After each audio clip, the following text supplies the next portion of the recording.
turagira ngo tubwire impamvu ugarutse ku nshuro ya kabiri. Bwa mbere waratsinzwe, icyizere ugikuye cy'uko wumva kuri inshuro watsinzwe. Mu kibazo harimo igisubizo.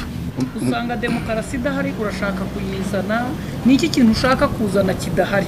Navuze indi ntambwe, ni ukuvuga ko ihari si ingaya, ariko nzi neza ko abanyarwanda bakeneye ubateza indi ntambwe. Bagira ngo dutangire igikorwa duteranyirije hano. Twongeye kubaha ikaze muri komisiyo y'igihugu y'amatora. Tukaba tugiye kwakira ibisabwa n'amategeko. Wifuza kuba umukandida ku mwanya wa perezida, Bwana Mbandaja, tubaha ikaze muri komisiyo y'igihugu y'amatora. Murakoze cyane. Igikorwa kigiye gukurikiraho ni ukugenda tubasomera ibisabwa, mukabituha, hanyuma tukagenda tubamenyesha igikorwa gikurikiraho. Turatangira. Cyambere ni ibaruwa itanga kandidatire. Ndarayirangiza ariko hayitangiye. Ndabona irangije. Umwirondoro,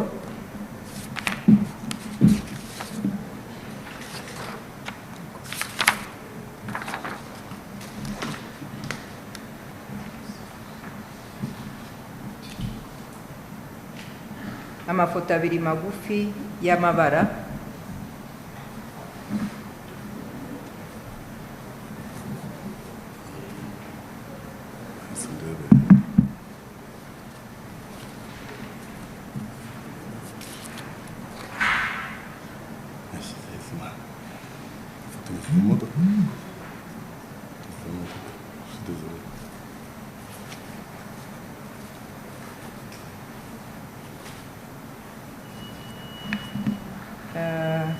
fotokopi y'ikarita ndangamuntu,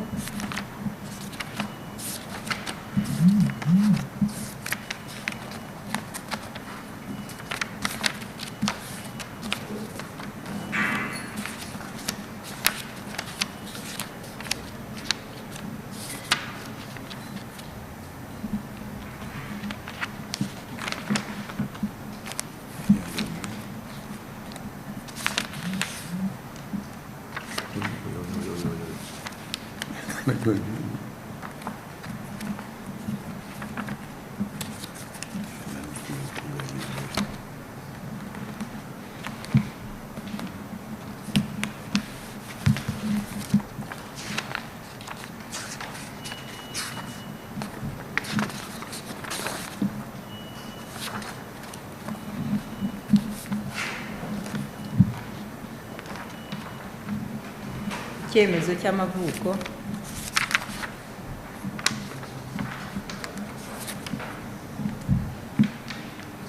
inyandiko y'umukandida yemeza ko nta bundi bwenegihugu afite cyangwa igaragaza ko yaretse ubundi bwenegihugu yari afite.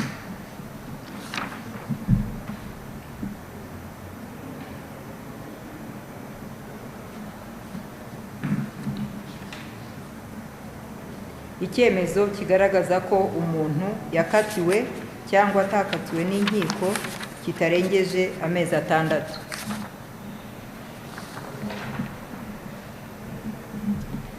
Ikimenyetso kimuranga gishyirwa ku rupapuro rw'itora.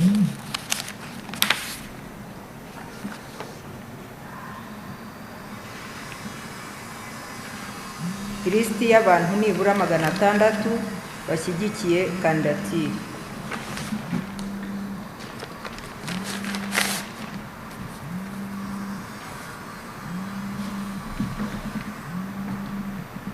Icyemezo cy'uko yagaragaje umutungo we igihe umukandida ari mu bagomba kumenyekanisha. Inyandiko y'ukuri, inyandiko y'ukuri.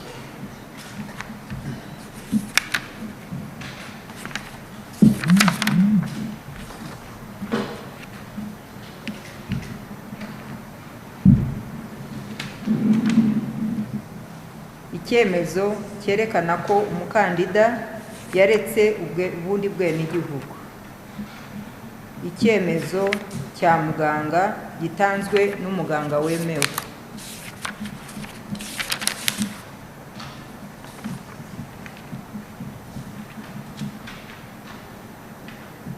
Icyemezo cy'ubwenegihugu nyarwanda bw'inkomoko.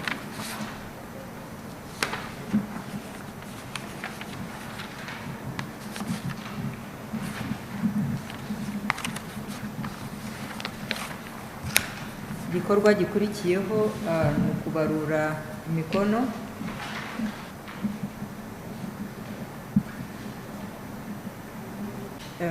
Wadufasha wenda twihuse, zose ntabwo mwazisinye.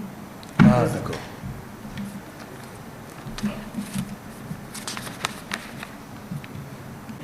Kigaragaza inyandiko yadushyikirije, hanyuma natwe turayisinyaho. Murakoze cyane.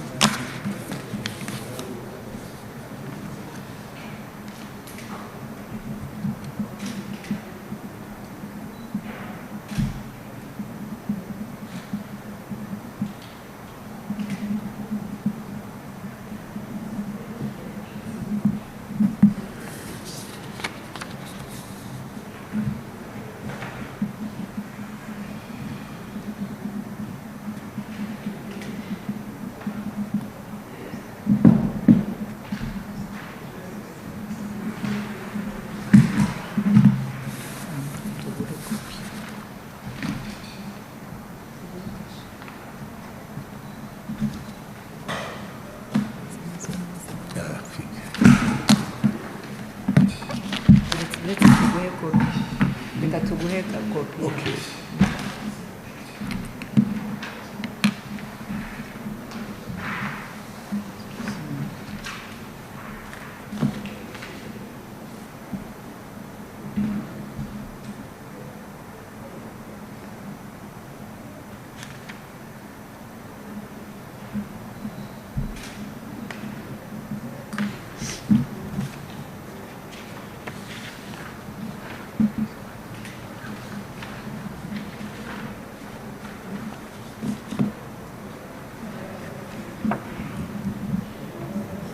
Iyi ni kopi igaragaza ibyo mwadushyikirije. Yego. Ibi byo mutabashije kuduha uyu munsi mazabiduha mbere yuko dusoza igikorwa cyo gusuzuma. Ndabibagezaho ejo gusa. Nta kibazo. Yakoze cyane. Bakurikira umunyamabanga nshingwabikorwa bakomeze bagufashe kurangiza.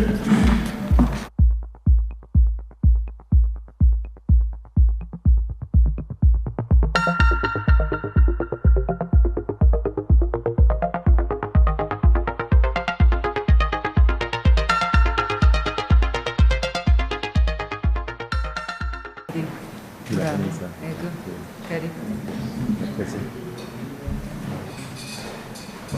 Tugiye kwakira ibisabwa umukandida wifuza kuba umukandida ku mwanya wa perezida, Bwana Mpayimana Philip. Tubaye ikaze muri komisiyo y'igihugu y'amatora. Murakoze.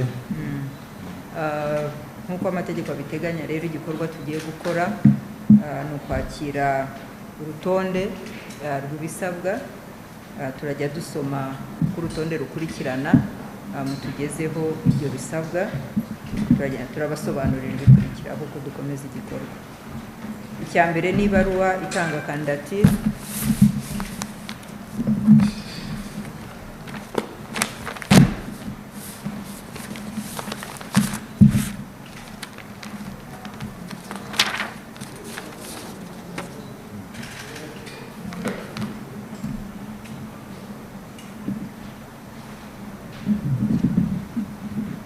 Umwirondoro,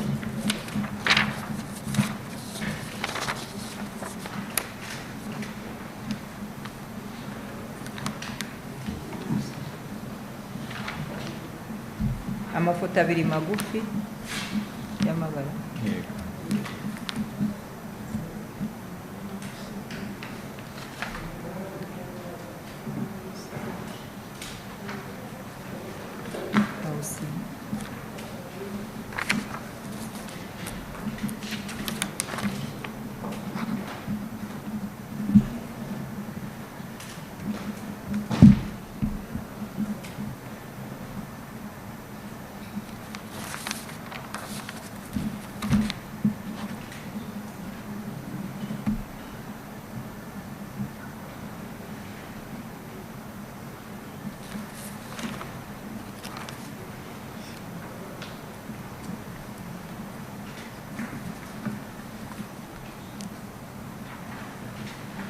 fotokopi y'ikarita ndangamuntu,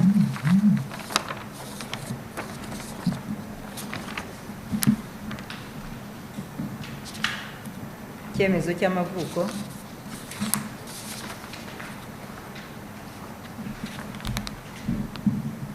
inyandiko y'umukandida yemeza ko nta bundi bwenegihugu afite cyangwa igaragaza ko yaretse ubundi bwenegihugu yari afite.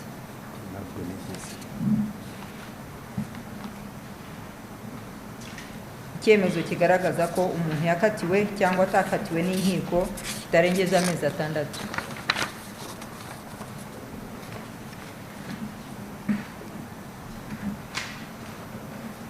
Ikimenyetso kimuranga gishyirwa ku rupapuro rw'itora.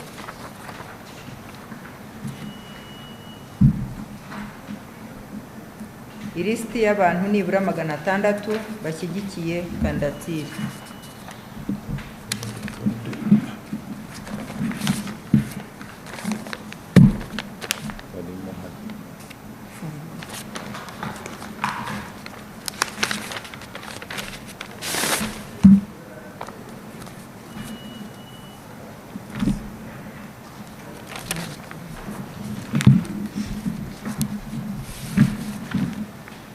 Icyemezo cy'uko yagaragaje umutungo we igihe umukandida ari mu bagomba kumenyekanisha.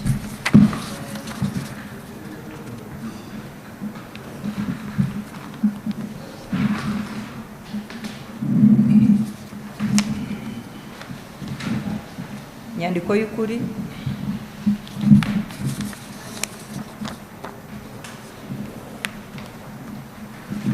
icyemezo cyerekana ko umukandida yaretse ubundi bwenegihugu,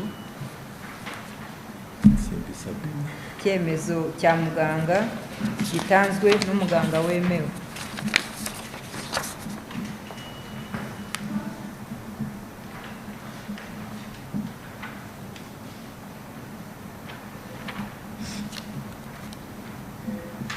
icyemezo cy'ubwenegihugu nyarwanda bw'inkomoko,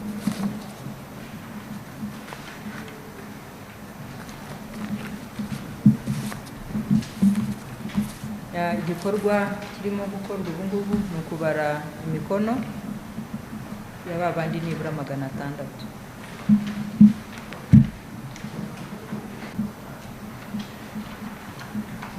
Nakoze inyandiko ziri hano ni kopi y'ibyo mwatuzaniye ndetse n'urutonde rugaragaza ibyo mwasabwaga mwadushyikirije. Turabashimiye. Mwakoze.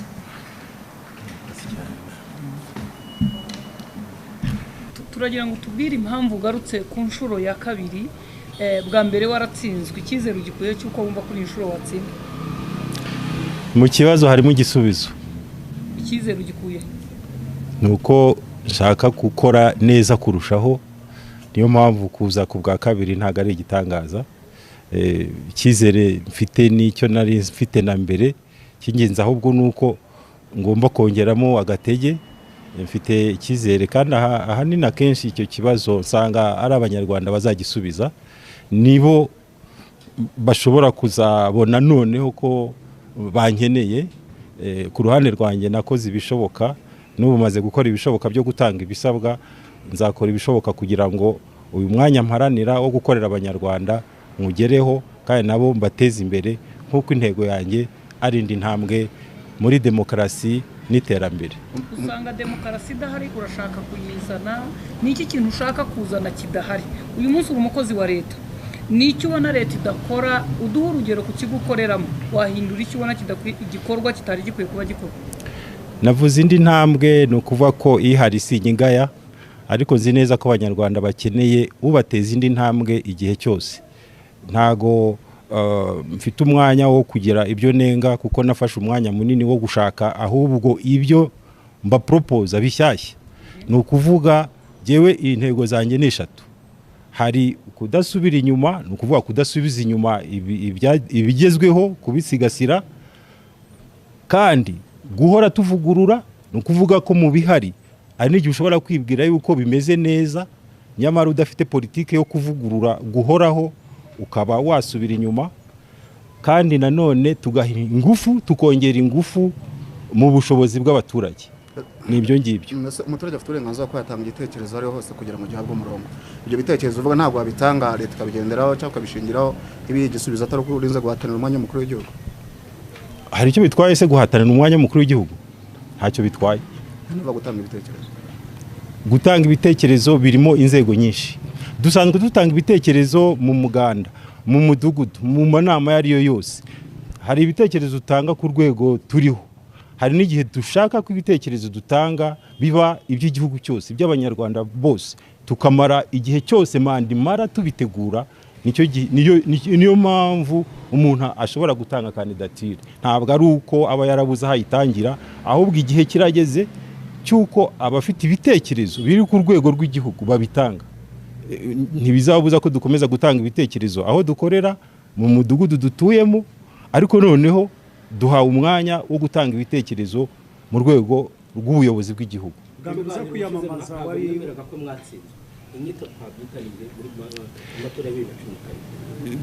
N'ubundi ntabwo twifuza, nta n'umuntu nifuriza gutsindwa muri uru rugendo turimo. Nzi ko ari benshi duhatana. Icyo twifuza ni uko abanyarwanda bahora batera imbere. Ni ugutsindira abanyarwanda, wabona amanota make ukamenya impamvu, ariko nta mpamvu mbona yuko umuntu yakwicara iyo mba naratsinzwe sinari kugaruka. Ni ukuvuga ko ahubwo nashimishijwe n'intambwe nagezeho, nkaba nshaka gutera iyindi nanone kandi nkayiterana n'abanyarwanda. 2017 wari kandidatire yawe yaremewe uraniyamamaza, n'ubu utikizere ko ibyangombwa utanze kandidatire yawe izongera kemerwa gukomeza mu rugendo rukurikiyeho? Ubundi ibyo dusabwa birasobanutse, nta n'impamvu yo gukeka ko ibyari bikomeye n'iriya mikono 600 kandi narayirengeje.